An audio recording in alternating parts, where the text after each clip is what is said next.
give you a brief rundown about the complexity of the exhibition we are working on. I was asked less than a year ago, would I be interested to make a proposal for Manifesta being in St. Petersburg for the 250th birthday of the Eremitage.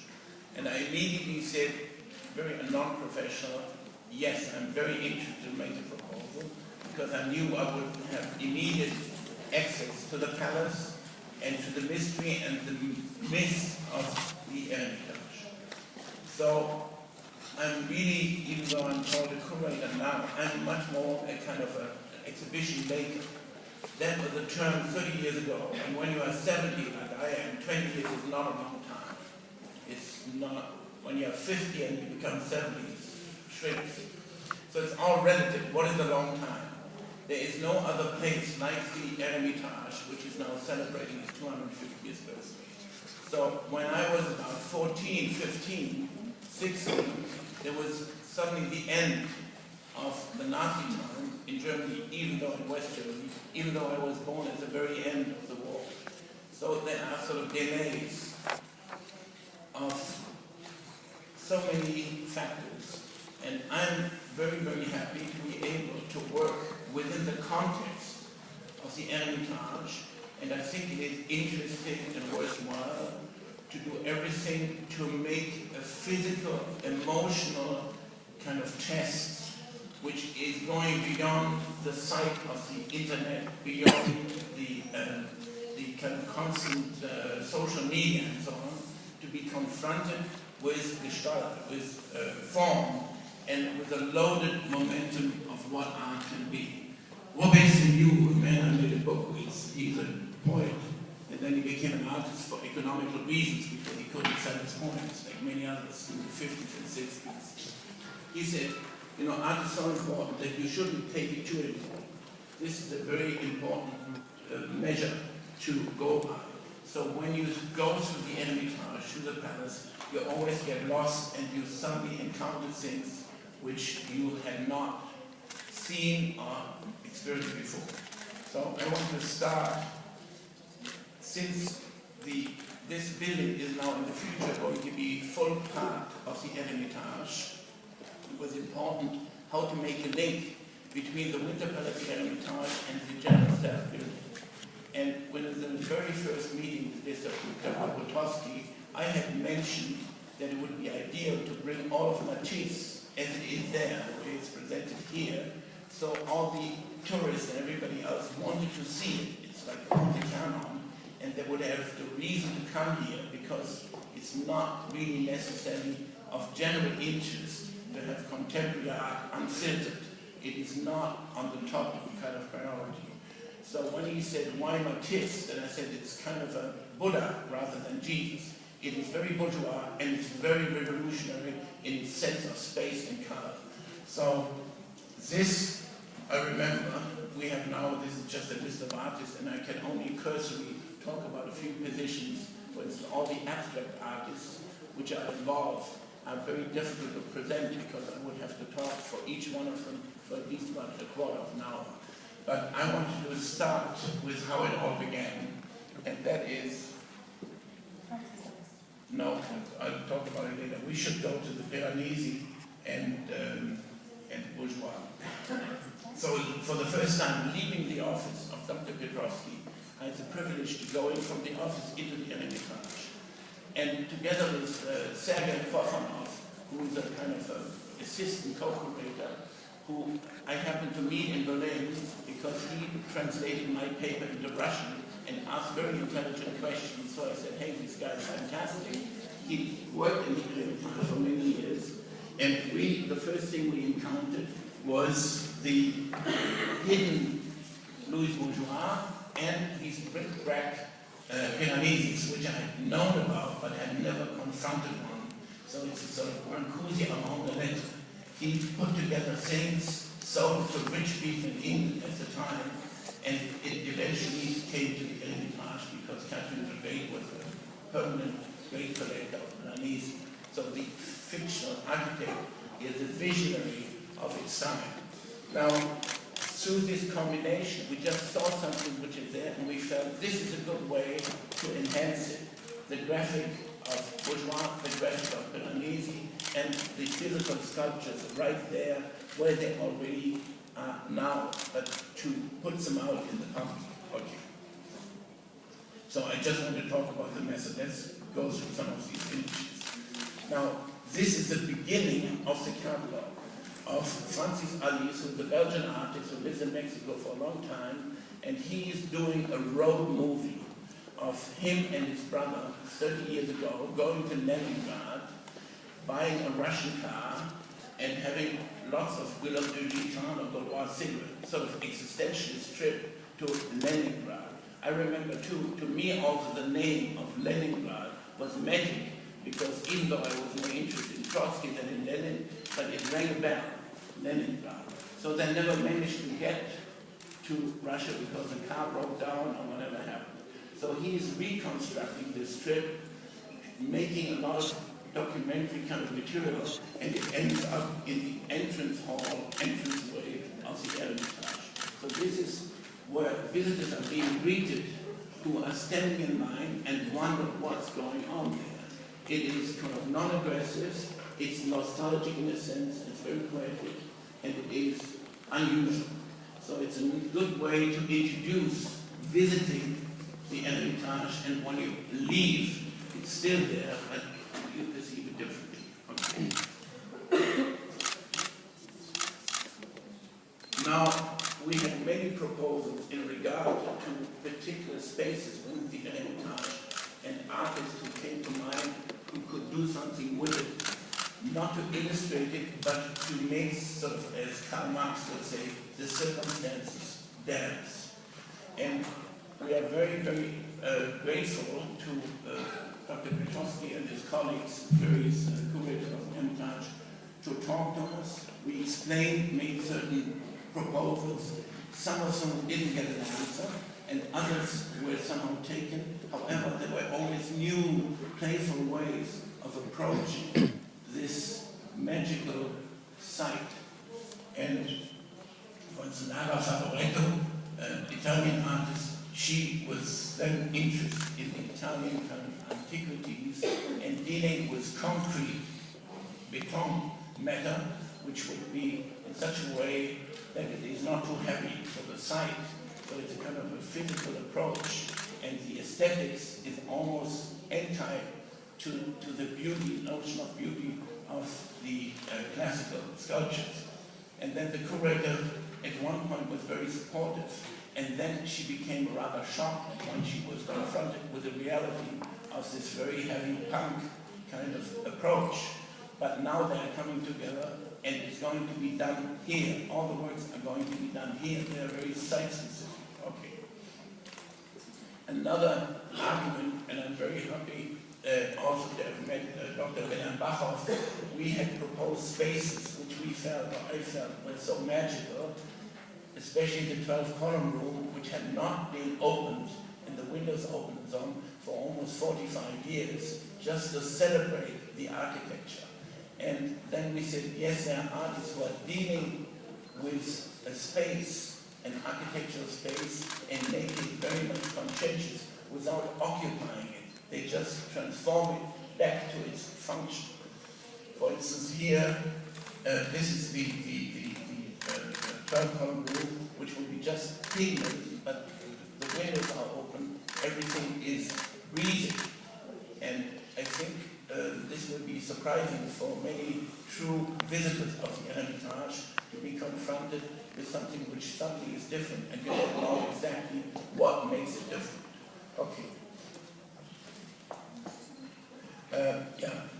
For instance, Susan Sillett, she's working with her own voice, and she will deal with this beautiful staircase of Leo von Klenze and the outdoors with the atlases, and the door will be opened once in a while on a kind of ritualistic sense, so people have the inside and outside in order to experience it within the overall architectural context of its specific ideals in architecture, and also all the ramifications of social, aesthetic, politically, and so on. Okay. For instance, Tatsu Nishi was the first artist I spontaneously invited because he is transforming monuments into living spaces, and I felt it was absolutely necessary to have a connection between the general staff and the Winter Palace. Now, with the big central column, it became very complicated, and the construction would have been so bold that the elements would have disappeared. However, then he focused on a chandelier within the Winter Palace and creating a kind of normal house of a typical Russian peasant or whatever at the time when the Winter Palace was created. So it's a kind of an interesting object lesson which has not so much a directly kind of moral impetus, but an atmospheric one. Okay. Now, just to make it short, this is the important connection which will also travel to the community of the visual arts internationally, so that for the first time the Matisse block, as it is, the way it is presented, big, small, vertical, horizontal, kind of late 19th century presentation, will come into 5 rooms on the top floor with daylight in this building, and instead there will be Marlene Dumas, Nicole Eisenman, and Maria Nasnik in these rooms where you encounter Matisse now. So it's 3 women painters of 3 generations who deal with their body, but not as a kind of a subject, but as an object. So it's in relation to themselves. And it is very curious that there hasn't been new paintings in Russian art for the last 40, 50 years. So maybe it has to do with socialist realism and certain kind of dogmas. So it's not Lucian Freud, it's not Francis Bacon, it's a completely different notion of painting and physicality, and after all, it's a great museum of painting. And this is a risk, but it's a risk the artists are taking, and they're very happy for the challenge. For instance, Marlene Dumas is making a new series, which is called Famous Man, because she wanted to have a context. 5-6 months ago, everybody was up in arms for good reasons because of this new Russian law against gay propaganda. So she said, I can only participate if I have an excuse to do something really challenging new. And she wanted to make portraits of famous gay men. So I was always pleading with her and say, just make it about famous men. And if you insist on gay men, then maybe your gay sisters, lesbians, wonder that they feel discriminated, and heterosexuals don't think it's funny either.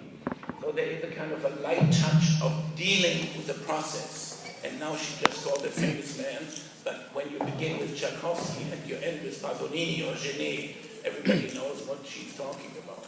Okay, so there are quite a number of interventions, and will be also dealing with the current situation and its perception of the current political situation, because somebody from Moldavia or from Latvia is going to look upon it quite differently than somebody from Western Europe or within Russia. And I think this is what an exhibition can do to differentiate, to make things more complicated and not too simplified. And I got into hot water in some of my comments. For instance, I said, we are not interested in cheap provocations. Some of the artists, especially those from the public program, said, but this is unacceptable to us. If we do something which is in a process, it might be perceived that way, and if you tell us, you censor ourselves before we even begin. So I excused myself and I said, okay, this was a very unsensitive remark, only seeing it from a Western point of view. But I understand how you question my, which I believe differentiated kind of commentary. So we can learn from each other. Okay. For instance, this was important that the colleagues, can you go back, found out that we can use the General Staff Building from the ground floor to the top. and that the entrance isn't anymore right as we came in now, but where you see these two balconies, there are two entrances or two exits, and nobody is going to be told you have to begin here and you have to end there. People walk and discover it as they feel fit. And this is particularly the case in the Winter Palace because it's a chaos anyway. Okay. So the big enfilade, which you come in the beginning, we sought to make an exhibition on the different places Manifesta had been, Ljubljana, Rotterdam, and so on. But then it became too difficult in relationship to discussions and concerts and other kind of events. So we finally gave up on it. However, this will be used, and to make it very kind of inviting, it will be a huge wallpaper by Cindy Sherman, which is based on a symmetrical a kind of Rorschach black and white graphic design, and she is dressing up in a kind of cliché Russian Slavic costume. Let's say housewives who are making a theater somewhere in the Midwest in America, who are kind of making, not a reference necessarily to Diaghilev, but to some kind of musical based on cliches of Tatars or Russian kind of folklore. And this is kind of an homage to just normal people, to normal housewives. It's sad and it's very, very beautiful. It has a kind of melancholic momentum, which is also maybe a kind of a remembrance of the ideas of socialism, which she as an American has not experienced. However, we are all very much conditioned through literature. For instance, when I went to the Eremitage, I knew this is the scene of the Eisenstein film where it says, you know, the direction, you go to the 18th century, you go to Rodin. So all this is coming in this exhibition together, which is very particular, very much on their particular kind of incentive of each individual artist, but with the momentum to objectify itself.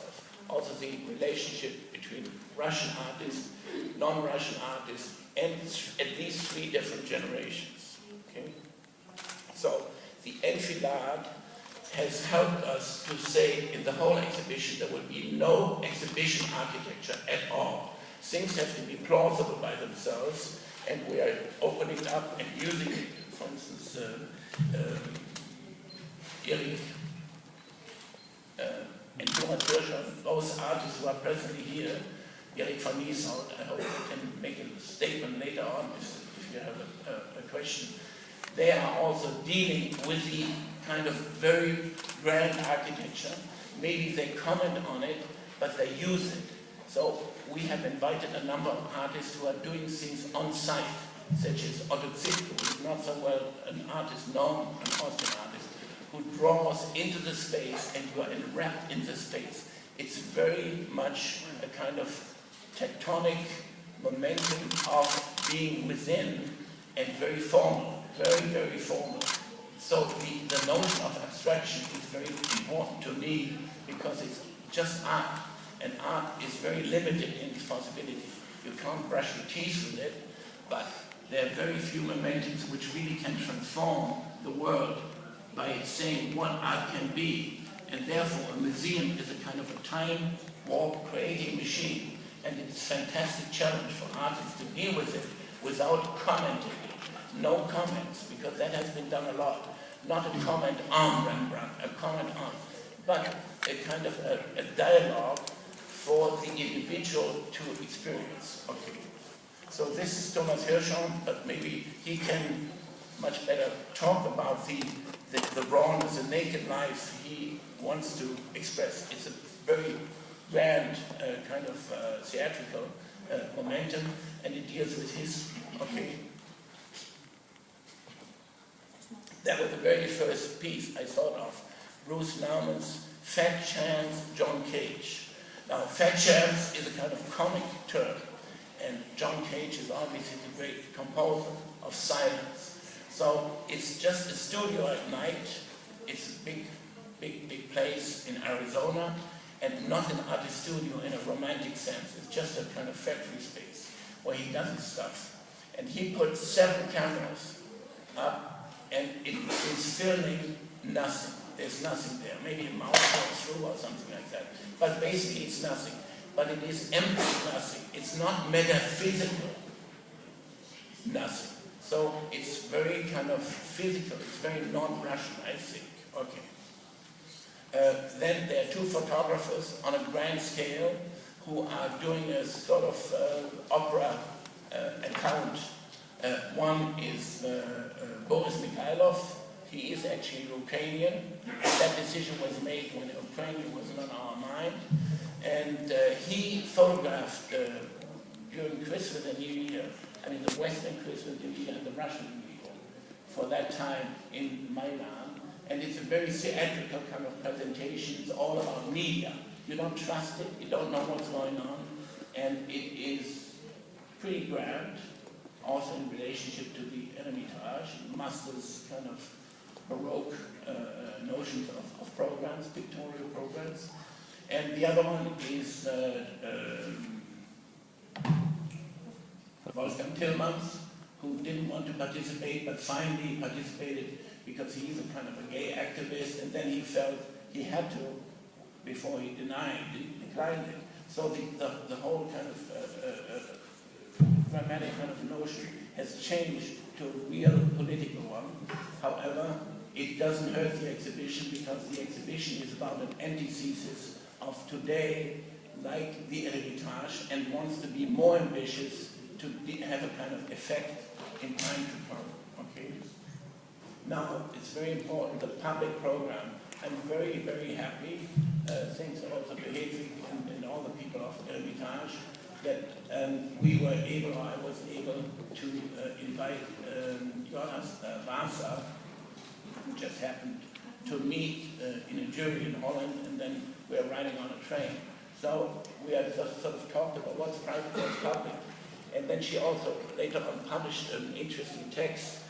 She's Polish. What means public and what's private in a socialist, communist society, which is a reverse from the West. And then I also realized with this little time we had, we did not have the knowledge to go out really into the environment of post-Soviet situation. And now she will make a program called Public Program, and maybe you can talk, and later on also Zepaka will talk about the educational program because it's very much moderated, the exhibition, all these various programs, and Reinhard Schumacher on Kino, which is a complex program which takes about 8 hours and can be seen in different setups, which not only deals with production but distribution, and could be an interesting kind of role model for future kind of things in Russia. So maybe I should leave it at that, and then we continue, okay? Пожалуйста.